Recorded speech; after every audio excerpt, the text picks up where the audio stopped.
Hey everyone, today we will be continuing the Omega Blade with Chapter 9. Val, Aaron, Lux, Lyric, Nephrius, and Kion had been waiting on the north side of the village for half an hour when Tarragon and Venia approached. Each of them was leading a mammoth that was over 10 feet tall, and each mammoth wore a saddle that had half a dozen large leather bags hanging from it. Good news and bad news, Venia said. The mammoths won't let you ride them because they don't trust you, but they are willing to carry whatever weapons you loot from the creature's den. How do you know that? Nephrius asked. When you spend time with them, you learn to read their body language, Tarragon explained, patting his mammoth. This is Uday. This is Bahira, Venia said. It was less than a day's walk to the creature's alleged territory.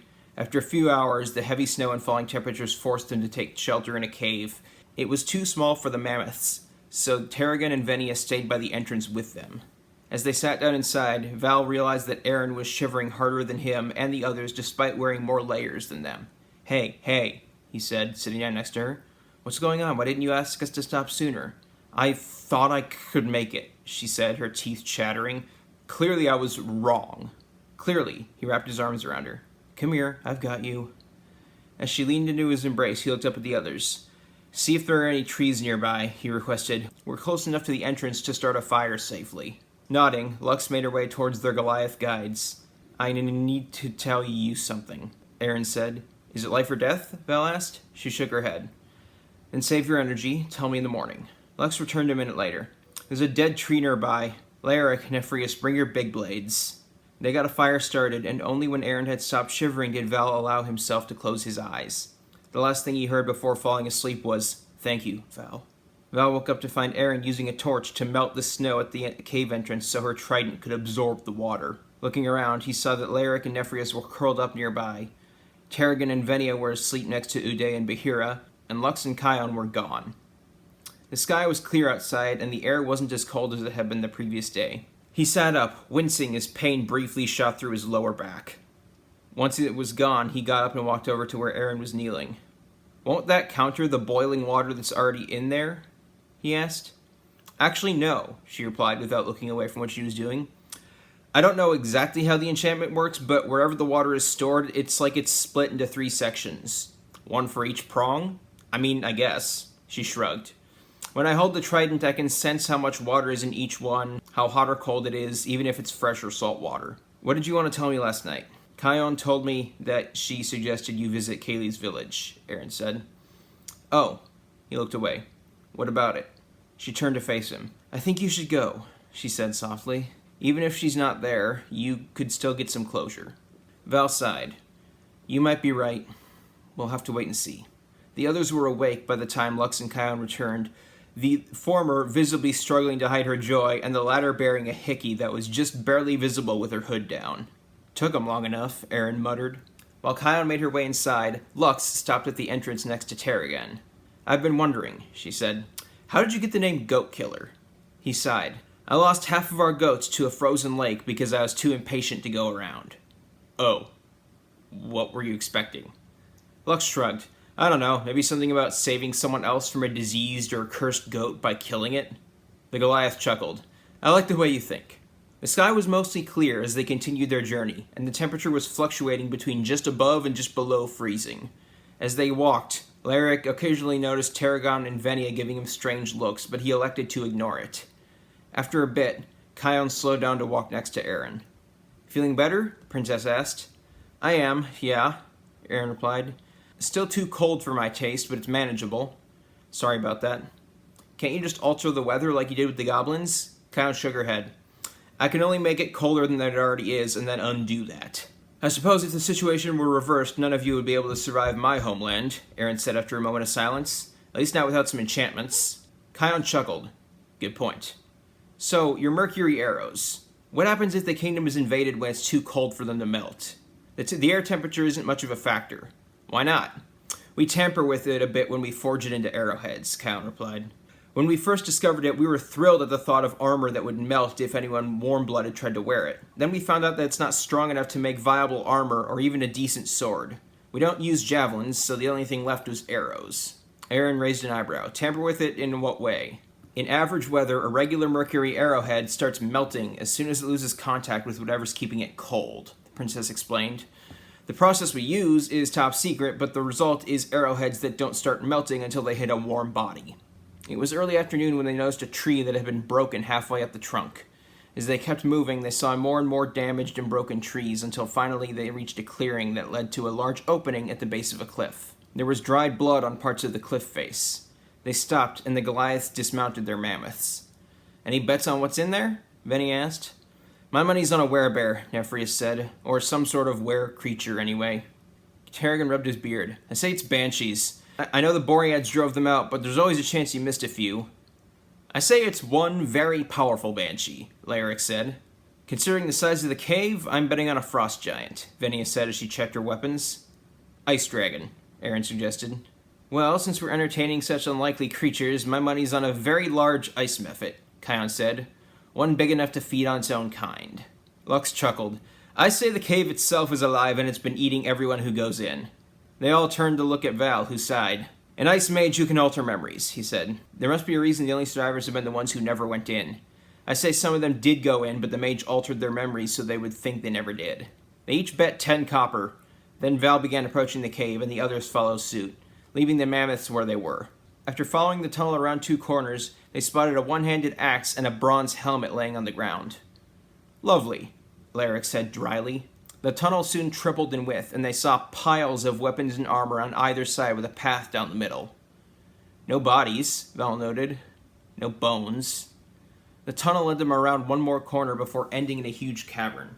Several animal pelts were piled up in one corner, and a bear with white fur was curled up nearby. Due to the way it was positioned, they could see that it was male. What made them stop in their tracks was the fact that said bear was so large that he would have been over 10 feet tall on all fours. "Well, shit," Venia said. "I guess no one wins." "What do we do now?" Nefrius asked.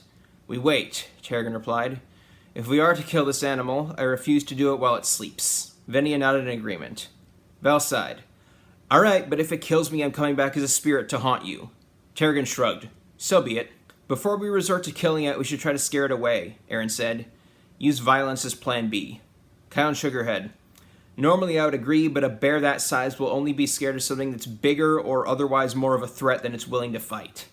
They started carrying weapons out to the mammoths while they waited, but they had only made one trip when they heard the sounds of a large animal waking up. Walking back into the cavern, they saw the polar bear scratching his neck with his hind leg. His head immediately snapped in their direction, and he sniffed the air. They stopped about 80 feet away and formed 3 rows. Val, Lux, and Kion stood at the front with their swords and shields forming a makeshift phalanx. Aaron, Nefrius, and Venia stood behind them, holding their trident, scythe, and glaive, respectively. Laeric and Tarragon stood in the back with arrows knocked and bowstrings ready to be pulled back. "Steady," Val said from behind his bronze shield. The bear stood up on his hind legs, revealing himself to be over 22 feet tall. He growled, and when they didn't react, he got down on all fours and roared. Laeric fired, and the arrow hit the bear's front left shoulder but had trouble penetrating his thick skin. Tarragon pulled back his bowstring and aimed, only for the bear to look him in the eyes. Tarragon froze. He couldn't explain it, but it was as if the bear was daring him to fire. After several seconds, the bear suddenly charged at them, and Tarragon shouted something he hadn't said in a long time. "Run!" There was fear in his voice, but that wasn't why he had said it. Something about the bear just seemed off, but he couldn't figure out what. As he turned and fled, the others followed suit, and they didn't stop until the mouth of the cave was in sight. "Why didn't you fire?" Venia asked. "Something's wrong," Tarragon said, panting a little. "The look it gave me, it's like it was daring me to fire." "You must have been imagining things. Why didn't it follow us?" Kion asked. "It's territorial, and we fled," Venia said. Tarragon shook his head. "Bears aren't that smart. If it was just territorial, it would still be chasing us." "Something's definitely wrong," Lux said. "Why are there clothes in the cave?" He looked at her. "What?" "Those were just animal pelts," she explained. "They were clothes. Why would a bear have clothes?" "Maybe it killed whoever lived here," Aaron suggested. Tarragon's eyes widened. "I think it's a polar werebear." "Werebears are only as big as their default form," Venia pointed out. "Even if it was a Goliath, it still wouldn't be that big." He shook his head. "Polar werebears are frost giants." "What?" Tarragon gave her a confused look. Did you not know that?" "No!" she exclaimed. "The good news is that you and Nefrius both win," Kion said. "The bad news is that frost giants don't usually speak common." "I speak Jotun," Tarragon said. "Not Jotunese, but it's better than nothing." "Okay, so what do we do?" Lux asked. Stay behind me, he said, slinging his bow over his shoulder. If I'm wrong, either kill it or run. They followed him back inside, and when they reached the cavern, the polar bear was sitting in the center, as if waiting for them. Taking a deep breath, Terrigan raised his hands and slowly approached. If you can understand me, I'm sorry for the arrow, he said in Jotun. We were afraid, and we didn't realize that you were more than just a very large bear. The bear stood up on his hind legs, then suddenly transformed into a 22-foot-tall man. He had ivory white skin, yellow eyes, short blue-white hair, and a long beard. Gods above, Vel said, sheathing his sword. That's the biggest giant I've ever seen. The frost giant pulled Laric's arrow out of his shoulder, then grabbed the pile of animal pelt clothes and put them on. Reaching into a crevice, he pulled out a 20-foot-tall great axe. Why have you come? He asked in Jotun as he held the axe in both hands. My partner and I were concerned that whatever lives in this cave may become a danger to our tribe, Terrigan explained. The Boreads have the same concern regarding their kingdom. The others agreed to help us in exchange for any weapons left behind by all the people who have died here. The giant snorted. How do you know I won't just kill you all? I don't, Terrigan admitted. But if ending this peacefully is an option, then that is what I would prefer. Sighing, the giant set his axe down. I'm just so tired. Where are your people? Why aren't you with them? The giant looked away. I'm sorry, Terrigan said. You don't have to answer. The giant sighed. When the others found out I was bitten, they wanted my hide. I had to flee. Terrigan translated what the giant had said for the others. Ask his name, Venia requested. Terrigan silently cursed himself for not already thinking to do so. What's your name? He asked. Throcktum, the giant replied. Throcktum, the people of our village have had dealings with other giants in the past, Terrigan said. Why don't you come back with us and I can ask our chieftain what we can do to help you? Throcktum thought for a moment. I would like that, but for all I know, you're leading me into a trap. I know, Terrigan assured him. For all I know, you might attack our village as soon as we arrive. I'm taking a leap of faith that you won't. Throcktum looked at the others, then back at Terrigan. Tell your friends they can help themselves to any weapons they find. I have no use for them. Thank you.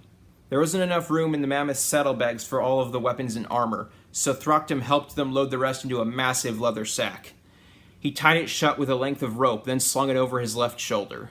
It was late the next morning when they saw the village in the distance. At Venia's suggestion, she and Kion went ahead while the others stayed at the edge of the forest. They were greeted by Zelia and 4 Goliath guards, 3 male and 1 female. Why have you brought a frost giant with you? Zelia asked, understandably concerned. Where did you even find him? This is the so-called monster all those outsiders were after, Kion explained. His name is Throcktum. He says he fled his people after they found out he was bitten by a werebear. Terrigan was able to convince him to come back with us. What exactly did Terrigan tell this frost giant would happen? That we might be able to help him in some way, Venia replied. He wasn't specific. He said he would ask you what we can do to help. I see. Zelia scratched her chin. Does this Throcktum speak Golka or Common? He only speaks Jotun, but it's a safe bet he knows Jotunese as well. Zelia thought for a moment. Very well. Tell them they can enter the village. I will speak with Throcktum and then decide how to proceed. Throcktum stopped at the edge of the village, kneeling down as Zelia approached him. 2 Goliath guards stood nearby but kept their weapons out of their hands. Greetings, Throcktum, Zelia said in Jotun. Venia tells me that life hasn't been particularly kind to you. For that, you have my sympathy. Thank you, chieftain, Throcktum said. Tarragon tells me that you're a reasonable leader. I certainly try to be, she said, reaching out to place a hand on his knee. I will help you if I can, but I need to ask you some questions before I can decide how to do so. He nodded. I understand. If it makes you more comfortable, Tarragon will be present as well. Throcktum smiled. It would, thank you. By the time Zelia, Tarragon, and Throcktum returned, the 43 other Goliaths who lived in the village had all heard about the frost giant and were waiting in anticipation. Today, life has given us a choice, Zelia announced in Golka, using an emerald pendant she wore around her neck to amplify her voice, thanks to an enchantment from one of her mages. This frost giant has been forsaken by his own kind, simply because he had the misfortune to be bitten by a cursed bear. I have offered him a place in our village. He understands what will be expected of him in return, as well as the consequences he will face should he turn against us. Standing off to the side, Venia translated for Val and the others. Now, allow me to present the man who put his life on the line to help this giant in need, Zelia continued, gesturing to Tarragon. Tarragon, bear friend, Nola Kiaga. Tarragon and Venia used their mammoths to help Val and the others carry their haul back to Cantoreth, and after retrieving their horses, they parted ways with Kion. As they were riding, Laeric moved his horse alongside Nefrius's. I have a confession to make. Nefrius glanced at him. I'm listening. Laeric took a moment to consider his words. Back in Emberhaven, you noticed me staring off into space while we were eating and asked me what was wrong. Do you remember? Nefrius briefly turned his silver eyes skyward as he thought back to the tournament. Yes, you said you couldn't believe something Erin pulled off in her fight. Laeric nodded. That wasn't the whole truth. I had been thinking about that, but when you got my attention, I was thinking about something else. What is it? Laeric took a deep breath.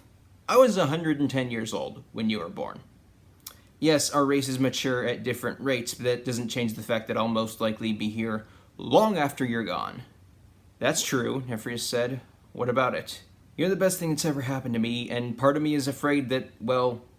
Laeric's voice trailed off. That you won't be able to move on? Nefrius guessed. Something like that, Laeric admitted. It's hard to put into words. I mean, you're not the only important person in my life, but you are the most important. Laeric, Nefrius said softly, I knew going into this that you'll most likely outlive me. Yes, a part of me wishes I could live as long as you, but I've made peace knowing that it probably won't happen. Laeric took a deep breath. Thank you. I'm sorry I can't be more clear. I want you to promise me something. What? That after I'm gone, you'll find someone or something that makes you happy. Oh. Laeric turned to face ahead. What? Now that you actually say that, I think that's part of what I was afraid of. Not knowing whether or not I could move on without it dishonoring your memory. I love you, Laeric, Nefrius assured him. I want you to be happy, even when I'm gone. In front of them, Lux was smiling. So ends Chapter 9. I will continue with Chapter 10 at some point. I don't know exactly when. Probably sometime in the next month. That's all for now. Stay safe in these crazy times.